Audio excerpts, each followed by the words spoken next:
Ladies and gentlemen, please welcome the Chair of Atlas Network Board of Directors, Debbie Gibbs.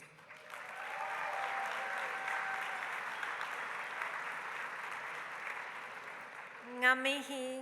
Thank you, Tom, for that wonderful reminder of what this network can accomplish, and thank you for your own courage and dedication, which has been so central in the help that we've been able to give our partners and friends in Ukraine this year, illustrating perfectly why we acknowledged you with this award last year.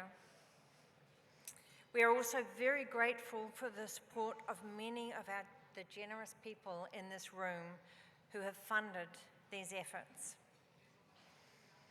Tēnā koutou, tēnā koutou, tēnā koutou katoa, nau mai, haere mai. I am delighted to add a Māori welcome to this international crowd this evening.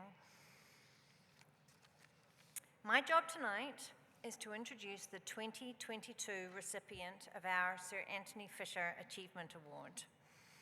This is our chance to acknowledge someone who has made an exceptional contribution to the freedom movement. In a year when much of our attention has been on Vladimir Putin's mad attempts to rebuild the Soviet Empire, it is especially appropriate to honor a woman who has made critical contributions to the success of Lithuania after the country gained its independence from the communist regime in Moscow in 1990. She is the co-founder of the Lithuanian Free Market Institute, the influential and inspiring Elena Leontjeva. When Lithuania became the first country to gain independence from the Soviet Union in 1990, it faced a challenge: how to create a free society out of the ashes of communism. It took an upstart think tank full of fresh ideas to turn Lithuania towards that better future. Among the co-founders was a woman named Elena Leontjeva.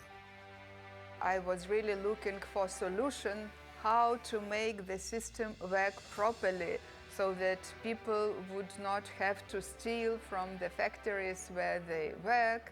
And I came to understanding that there must be private property, there must be free exchange. When I read the same things in the books of Hayek and Mises, I said, yes, they're right, it's exactly how it is. Remember, in 1990, nobody had any experience about how to turn a fully socialist country into a free market democracy. The region really did need an example of how to turn ideas into effective policy change. And Elena provided that. Over and over, we see this little organization in Lithuania really setting a standard for what excellence looks like among free market think tanks. With a small team of vision, dedication, and hard work, Leontjeva and her co-founders set out to ensure their country had sound governance, a market economy, and a respect for human rights and freedoms. This is all very natural, and therefore it's very simple. I think every person could find out the same truth. Elena, you're modest, but someone has to tell you, you're awesome. Congratulations on the Antony Fisher Award. It's a truly deserved honor. Lithuanian Free Market Institute has been such an incredible powerhouse in Lithuania, but also a great example and friend to many think tanks around the world. There is no one more deserving than Elena Leontjeva to receive this award. Congratulations, Elena. Much deserved.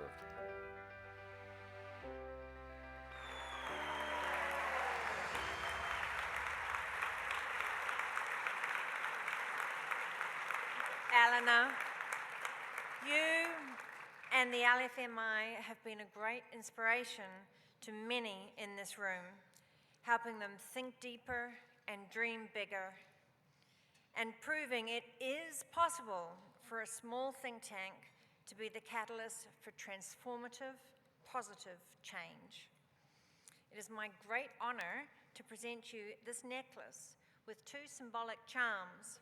One portrays the North Star, as LFMI has been a North Star of liberty for your country and an inspiration for the wider Atlas network. And the other represents Joan of Arc, who I know has been the subject of your writing and a personal inspiration to you. Elena, thank you for being a tireless advocate for ideals that allow people to flourish, and congratulations on being the winner of the 2022 Sir Antony Fisher Achievement Award.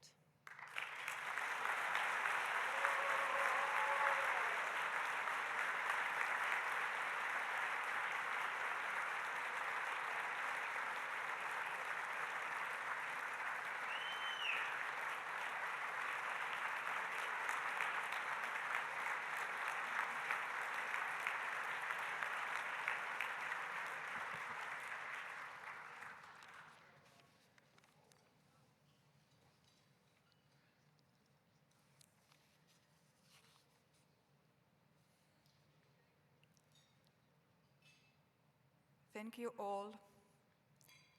I remember once in mid-90s, I was interviewed by a journalist and he challenged my integrity by asking, what will you do when the free market is already established? I will retire, was my answer, which made the title of the interview.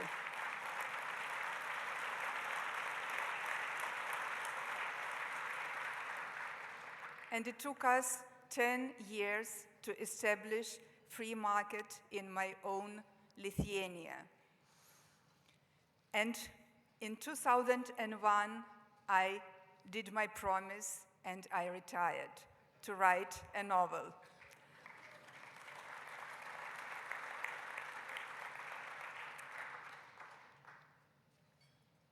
And only writing my novel, I understood that the central point of our reform were not institutions that we were creating, not the capital market and stock exchange, the currency board, which I was lucky to introduce in my country and saved the people from central bank monetary policy for 21 years. I understood that the central point is the human being. And it is not easy to rewrite human being as we rewrite legislation. And this is why in our country and in other countries where we had only 2 generations living under communist rule, the transition was much smoother than in those countries which had already 3 generations under communist rule and damage. Those countries suffered the transition, and some of them do shed blood today all over Europe. It is possible for a communist tyranny to falsify property, but they cannot falsify responsibility. They can falsify money and prices, but they cannot falsify efficient allocation of resources. So in a long run, any tyranny is doomed to collapse. They cannot produce bread to people. And it brings me to an important point that all those tyrannical countries, they can only sustain themselves on the capacity of their former generations to produce bread. And they are completely dependent on the access to the free world. So I guess it is our merciful duty to cut all such tyrannical states from any fruit of the free world, progress, medical achievement, and free prices, which alone can lead to efficient allocation of resources. But do we in the free world have sound money and free prices? Upon publishing my novel in 2020, I returned to lead the Lithuanian Free Market Institute just 1 month before COVID. And it was kind of a déjà vu. The state was taken over again. Money, instead of being the sign of scarcity, became the sign of abundance, a tool of redistribution. And yesterday, we had a good discussion about the reasons of the creeping economy and the shortage of labor. Dear friends, the government can multiply money, but they cannot multiply what is on the other side of the equation. They cannot multiply time. And what we are lacking today is not labor, it is time, because for the stimulated demand, we cannot produce all that necessary supply. All processes take part in time. A woman needs 9 months to give birth to a baby. A semiconductor can be only produced in 3 months. And if you want to start a new factory to produce even more semiconductors, you need at least 4 years. So it is time that is stopping interventions of the government. Time that is punishing now, and we see that our free world now lives this moment when we also are losing the ability to produce our daily bread. And this brings me to a hopeful statement. Look, if time, which is a part of nature, protests this intervention of the government, it means that nature is on our side. Or, put it other way, we are on the side of nature. So the societies that intervene into the nature in the most important items, they cannot sustain, and they will have to go back to the basic rules, to the spontaneous order for people to be able to produce their daily bread.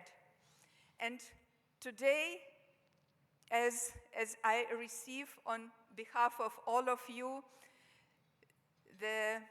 this wonderful gift, Sir Antony Fisher Award,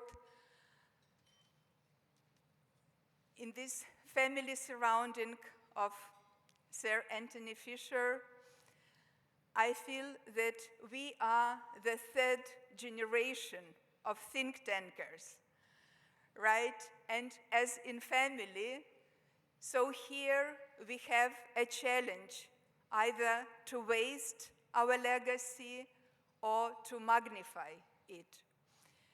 And in my work at the Institute, we were so successful because we acted as actually the owners of the country.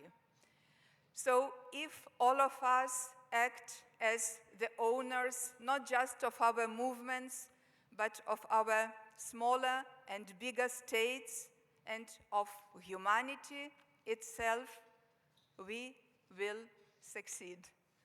Thank you very much.